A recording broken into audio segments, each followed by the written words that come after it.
inviting us to the film festival and giving the opportunity to speak here, and thanks for the audience to stay that long here in the Talent House at Saturday night. I have to mention regarding Technicolor, I'm a researcher. I'm an engineer, not really creative talent. So I was trying to focus this talk a little bit on the interface between creative, where I have my limited knowledge only from talking to our folks, and as a technology, and trying to give a little bit insight on what's coming next. Okay, the talk is called sort of 3D and beyond, so I'm also talking about what's the impact of 3D on creative intent, and what's beyond that, what was the aim of 3D, mostly immersion, and how to get to better immersion, how that affecting is creative, give an insight on less well-known opportunities to improve the experience of a movie, and finally draw some conclusions.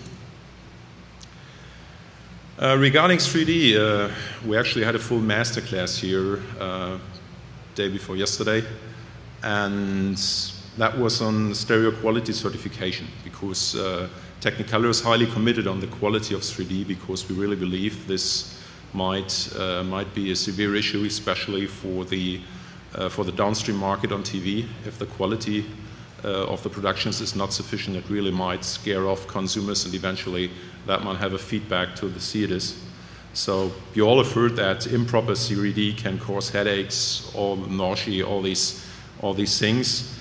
And it's also very important to understand that even a good IMAX or digital theatrical production might not look good at all when reformatted to the TV.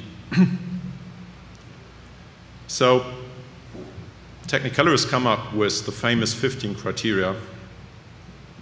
Not getting religious here, I know God himself had only 10, but we've come up with 15 pretty much accepted criteria that we are checking as a service and certifying that 3D production has a good standard.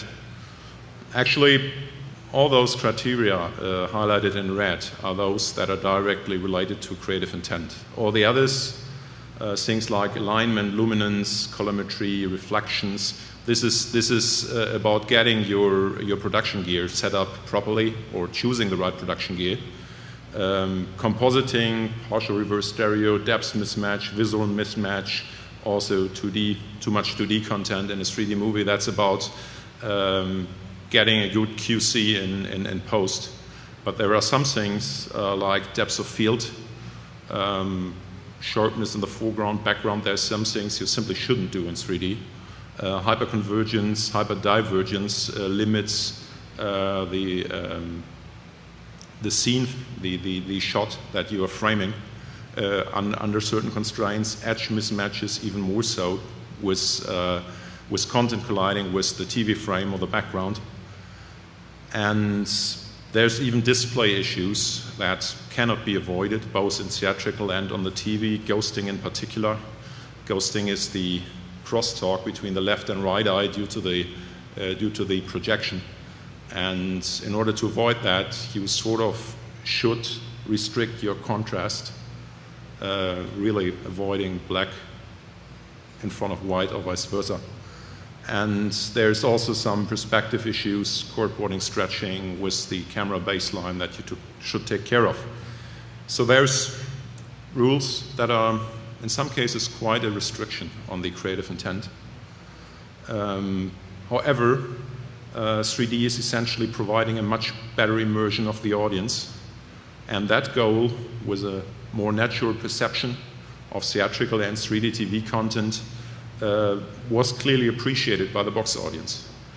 So the audience likes this and is willing to pay more for a 3D movie. It's that simple. And even though the creative intent is somehow restricted, there's even 3D movies going to 2D release with those restrictions. They had to come, or of course there was another triggering point. 3D has been tried in the 60s and the 80s several times. Why today? Mostly because there was this upgrade in digital production, and there was a big big director behind, James Cameron in particular. I remember the times before when the first releases were right before James's. There was always the question, if Avatar is going to succeed, we're done with 3D. If not, the other way. So exactly that happened. So today, any major technology seems to need to be embraced by a major director or producer. Okay, what's next? There's a number of things you can do to extrapolate today's features of digital cinema. These are the major directions, and actually Technicolor is working on all of them in research. There is 3D, talked about that. There's ultra-high resolution. Okay, if you still followed Stuart's talk, he was talking about 2D, 4K. The Japanese CE companies are pretty much working on 8K. I don't think that's strictly required for the theatrical releases, so maybe not that important here.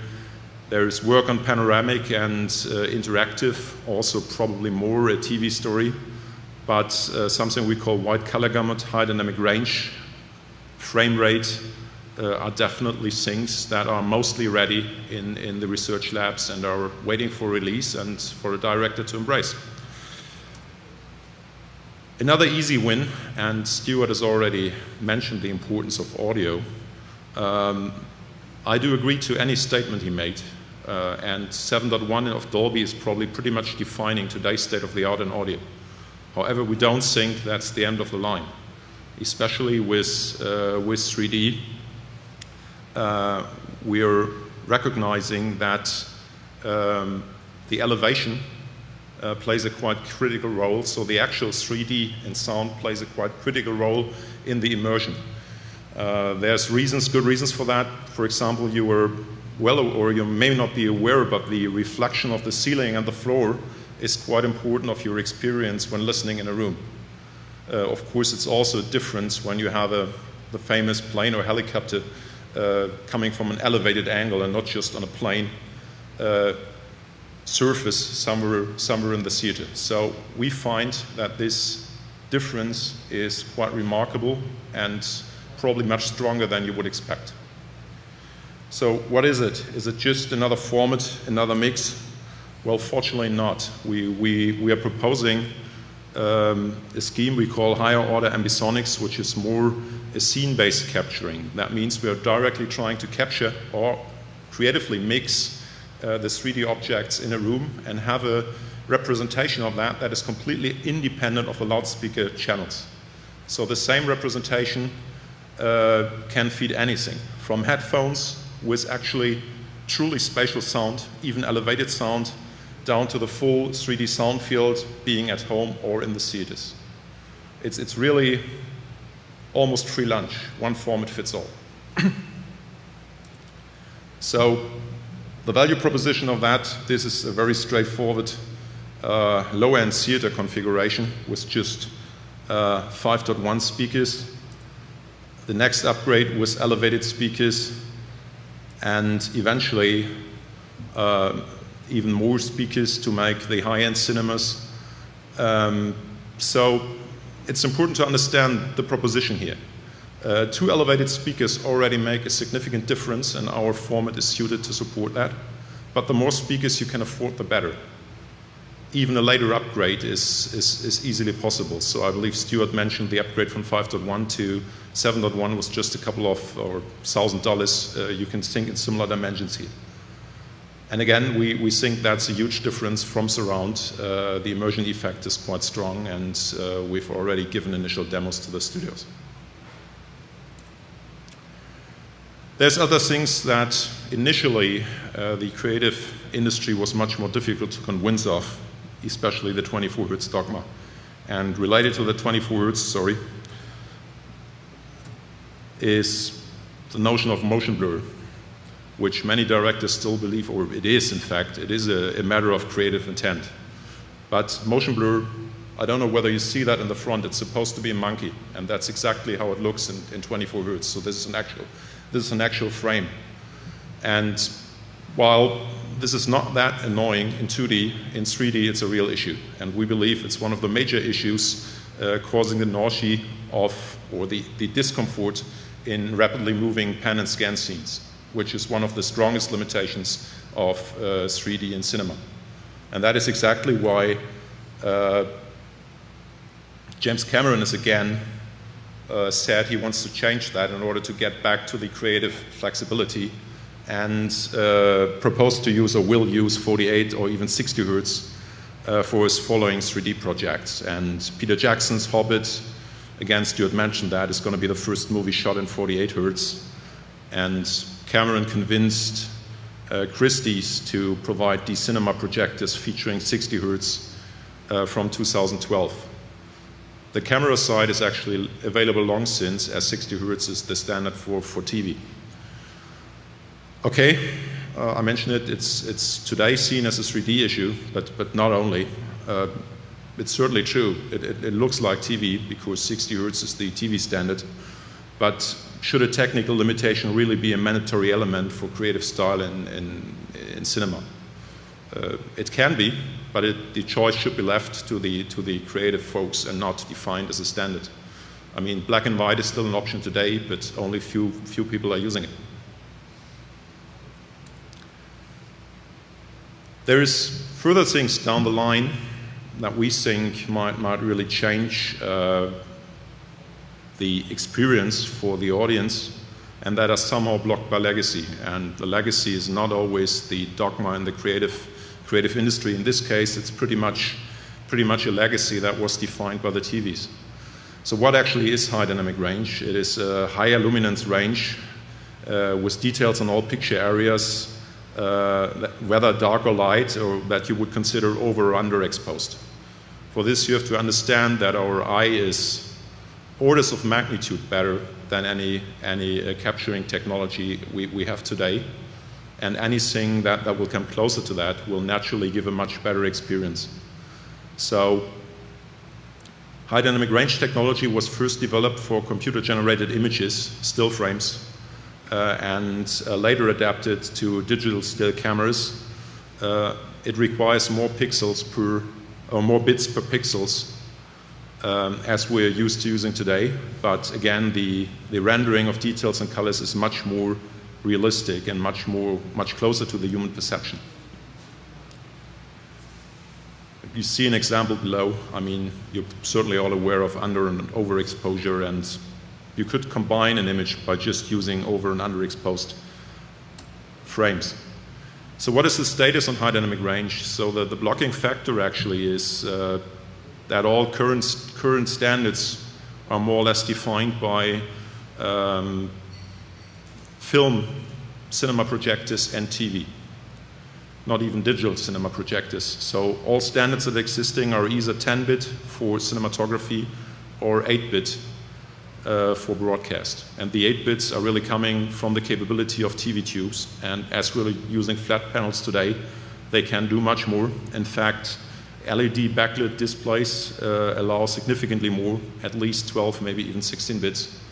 There have been some attempts to provide professional displays by Dolby and Brightside in particular, but we're seeing the first consumer-grade flat panels coming on the market that are basically capable of the same. Unfortunately, they have to use cheap up conversion in the TV, while it could be directly controlled by creative intent.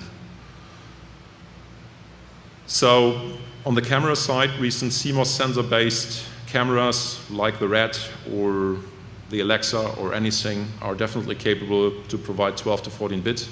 Not necessarily at the interfaces, that's a different story, but these sensors do. And animation content is anyway created in high dynamic range or lighted in high dynamic range. But unfortunately, even as Technicolor is pretty much servicing the whole post-production chain, we're never seeing high dynamic range content in our laboratories.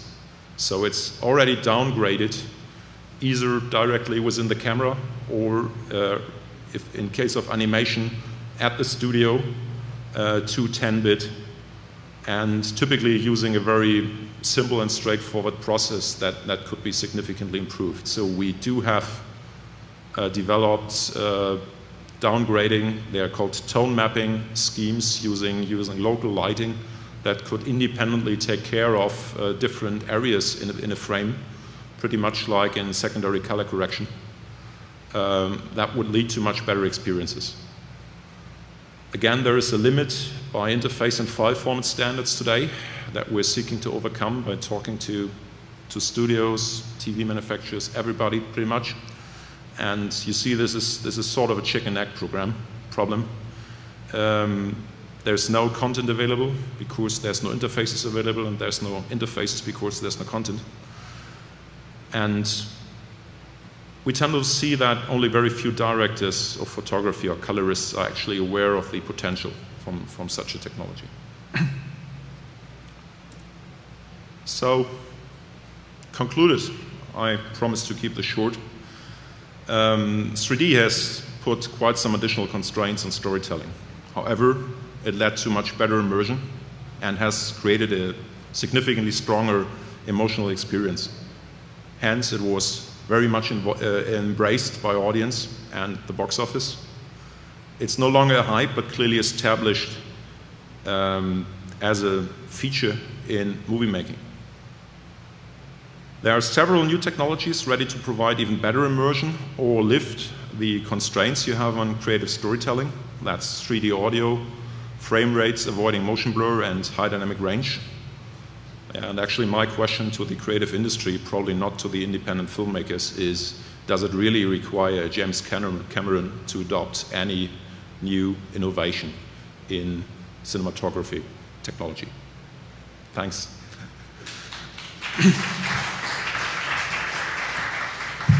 Questions?